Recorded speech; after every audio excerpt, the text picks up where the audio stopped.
Energy efficiency must be applied across all stages of the energy value chain. In energy production, that's key, that's where cogeneration comes from. Transmission, also important for cogeneration due to the decentralized nature of the technology. Distribution and final use. By rapidly decarbonizing, saving money, and reducing our energy dependencies. Just an interesting fact, CHP already saves around 35 BCM of energy across the EU. And that's significant given that the Repower EU estimates that our energy dependence is around 155 BCM. So very quickly, in terms of COGEN Europe, I don't want to go into too much detail. It seems to have disappeared. Anyways, COGEN Europe, we're a Brussels-based European trade association. We represent the cogeneration sector. We pride ourselves on the value chain that we represent. We just don't represent only the manufacturers, the OEMs. We're very pleased that Kawasaki, one of our members, is here with us today as well. We represent the OEMs, the manufacturers, the utilities, the ESCOs, as well as the final users of cogeneration. So we represent the whole value chain.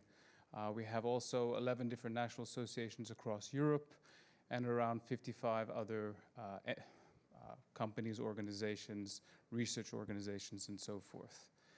In terms of our vision, and in fact, this is pertinent today, but this was actually realized 4 years ago. We as a sector are committed to creating a resilient, so secure, decentralized, carbon-neutral energy system by 2050, where we see cogeneration as its backbone.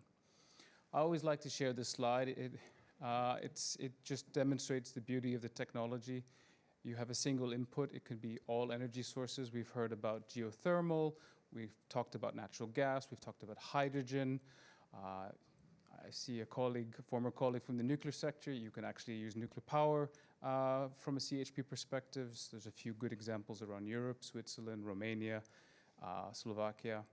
And the beauty is that cogeneration transforms around 90% of the energy into useful heat and electricity for factories, buildings, industry, homes, and so forth. Just very quickly about CHP in Europe today. So CHP represents around 12% of the electricity production in Europe and about 14% of the heat generation. And it's been relatively stable over the last 10 years or so. Of course, there is a lot of potential. There is the technical and economic potential to double the electricity generation from 12% to more than 20%. And from a heat perspective, we're talking about 14–15% to about 25% by 2030 with the right policies and regulations in place. In terms of the fuel mix, I mentioned a few sources. CHP is fuel agnostic.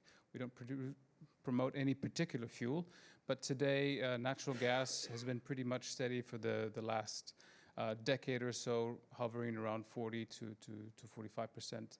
I think the real important takeaway here is that there has been a rapid increase of renewables, reaching close to 26% in 2019, from 13% in 2009, so almost a doubling. And this you see replacing solid fossil fuels, coal, lignite, oil use in CHP. Now we've heard about energy security, Repower Europe. That's sort of the energy security dimension of things, but Fit for 55 package is here with us today.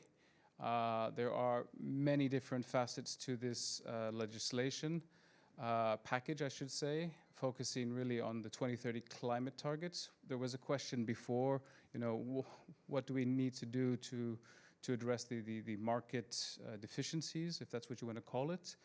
And well, from my side, I'm not a market expert. I focus on policy. And I think it's important that investors have a predictable policy framework.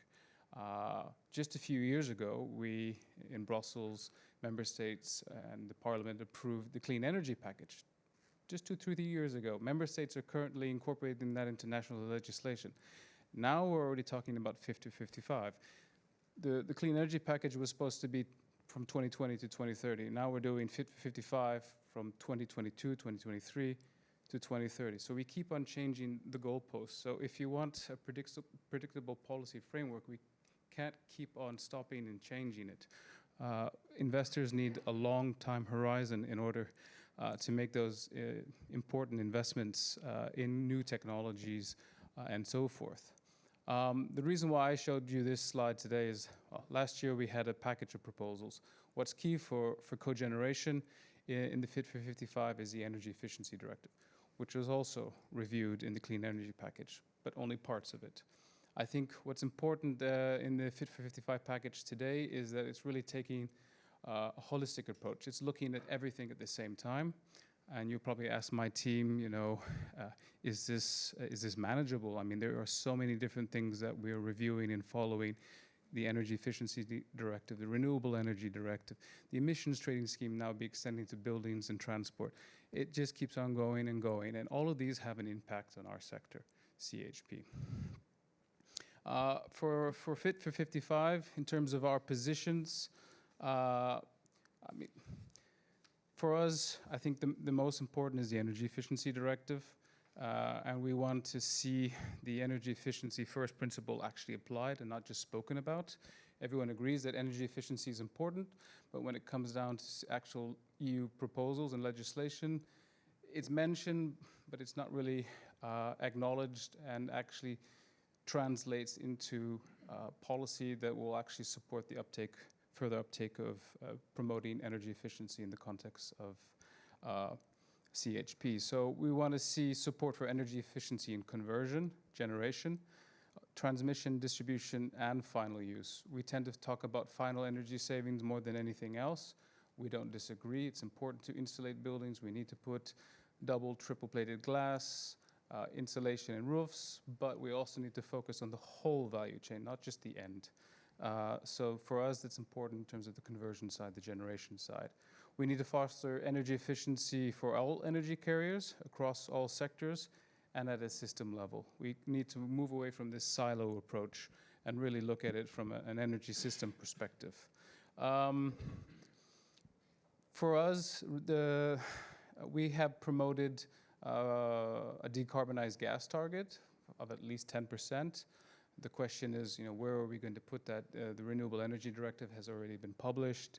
The gas package is published, but you know, if we really want to have a decarbonized gas market, so hydrogen, biogases, we need targets to create that market. So that's important for us as well. Taxonomy was mentioned. We were pleased last year in April when the first delegated act was published that the taxonomy included renewable-based CHP, but of course it left out the elephant in the room, which is natural gas. We were happy to see that natural gas, a complementary delegated act was published, a draft addressing the issue of natural gas and nuclear energy. It's important, and now this will go to the Parliament and Council for decision. But we're a bit perplexed and puzzled that the Commission would go ahead and incentivize power-only plants over high-efficiency CHP. Why? We don't know. Hopefully that will be clarified, because if we really want to promote the energy first principle, let's do it and not just talk about it and then do something else. In terms of CHP's contribution to, I'm multitasking. So in terms of CHP's contribution to Fit for 55, I mentioned already today in 2020, 11% electricity and about between 14 and 16% of the EU's heat. That already translates to around 250 million tons of CO2 avoided, so the equivalent of 100 million petrol cars emissions over 1 year, and already contributes 10% of the EU's energy efficiency target. Looking towards to 2030, we know that there is the economic potential to double electricity and also heat, and that would actually translate to around 350 million tons of CO2, or about 18% of the EU's energy efficiency target. Repower EU, I want to say a few words about that, and then I'll actually stop.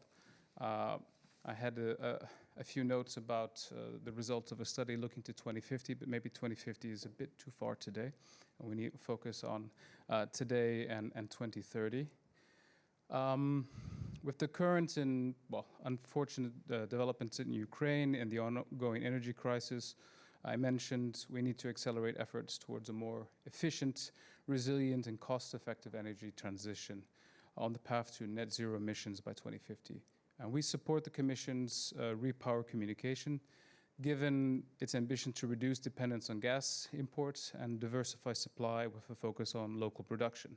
However, to deliver this very high ambition, it's essential from our perspective to take an overall regional systems approach. The EU is already engaging in collective purchase of gas, natural gas, which is good.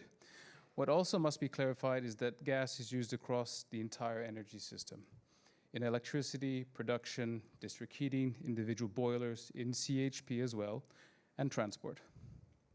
Therefore, unless we take a whole systems approach, we may end up switching from one gas dependency to another. Oops, I did it again.